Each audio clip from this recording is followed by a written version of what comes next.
原快速除痘消除色斑。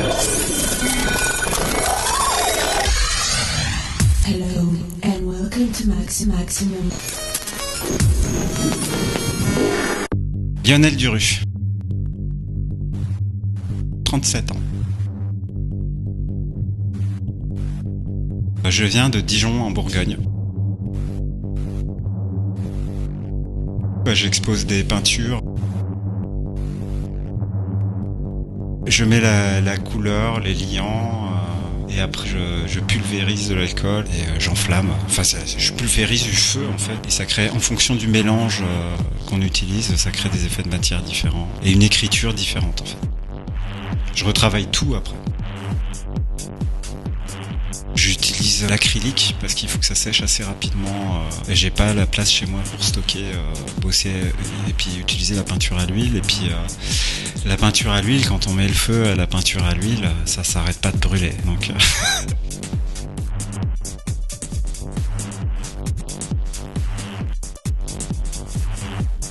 Le Symbole, c'est un film de 2009.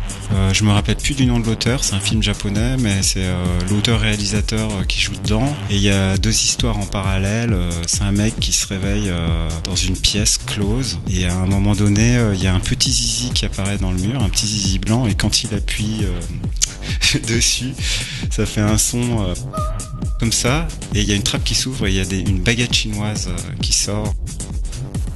Fontaine de Arnoldowski, là, je sais plus comment il s'appelle, machin Oski quoi, qui est sympa, c'est celui qui a fait Pi, tout ça. Sinon, j'aime bien aussi les mangas de Miyazaki. Je regarde vraiment beaucoup de films.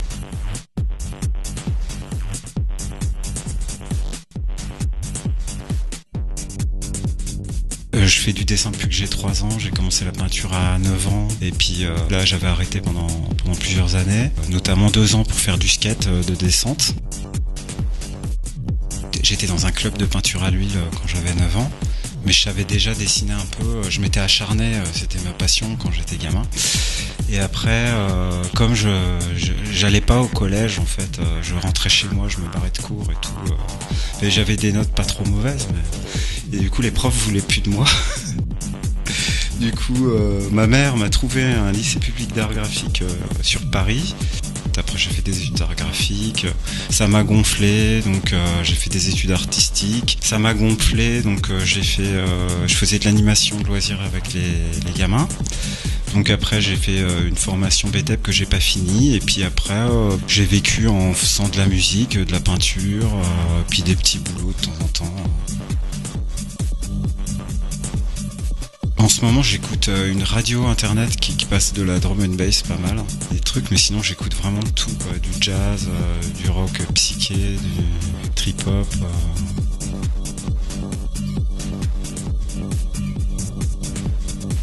Souvent je peins devant des dessins animés et des films. Mais sinon j'écoute pas tout le temps de la musique vu que j'en fais. J'aime bien aussi le silence. Mais non, pour moi c'est quand même deux choses bien différentes.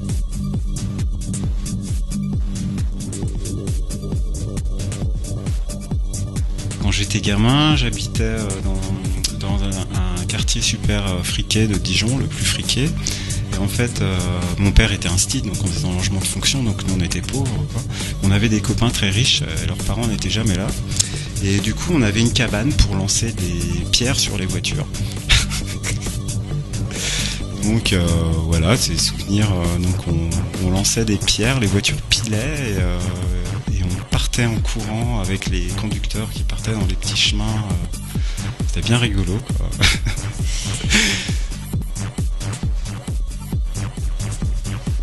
J'ai une enfance très libre parce que j'étais dans une banlieue qui n'était pas construite entièrement, donc il y avait des friches, des lapins, des petites cabanes avec des clochards, des chemins partout pour faire du bicross. C'était la mode du bicross à fond, et puis du coup j'avais quartier libre très tard, et les fins 70 quoi, une enfance libre, et du coup dans mon travail je suis assez libre, quoi. J'ai pas peur de rater, hein.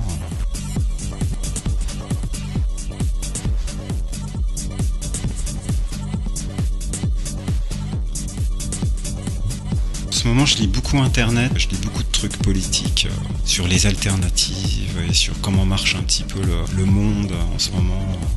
Comment on pourrait arranger les choses un peu. Et en gros, en 2007, je me suis mis à manger bio, à essayer de réfléchir comment je pourrais faire un compost dans mon appart, à me soigner par les plantes. Donc pour moi, ça j'ai un mode de vie avec un impact écologique. Il n'y a plus de produits chimiques. Ça va jusqu'à ma brosse à dents qui est en poil de cochon. Et donc ouais, à part la peinture, qui est les trucs les plus polluants. Ça, c'est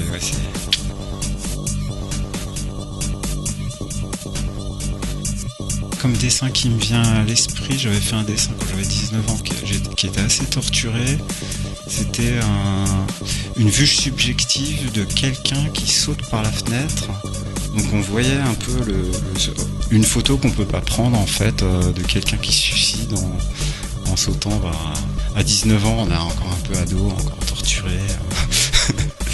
Et puis et sur ce dessin-là, en fait, le défi, c'était que j'avais donc dessiné mes deux mains et mes pieds. Donc du coup, la main droite était dessinée par la main gauche.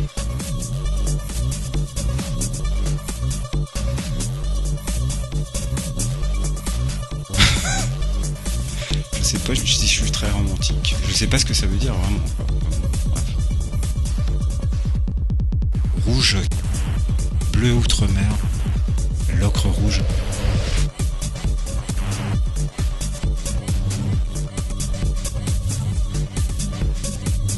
L'Islande, parce que apparemment il y a un début de démocratie là-bas. J'aimerais bien voir ça. La Roumanie, parce que j'étais copain en Roumanie qui m'avait invité et tout.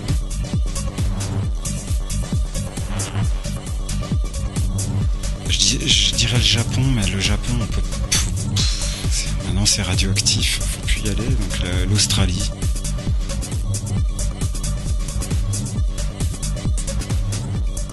Chile. Takeshi Mike, qui est un réalisateur de films sympa. Jean-Jacques Perret, un des fondateurs de la musique électronique.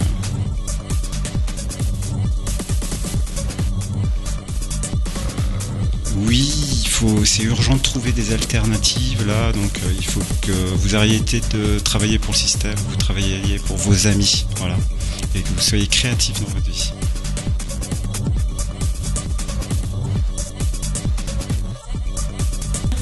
Je l'ai vendu ma voiture 100 € parce qu'elle commençait à tomber en panne, je sais pas trop comment, et j'en ai eu ras-le-bol. Et du coup, depuis, j'ai perdu ma brioche et c'est là que je me suis mis au skate en fait. Voilà.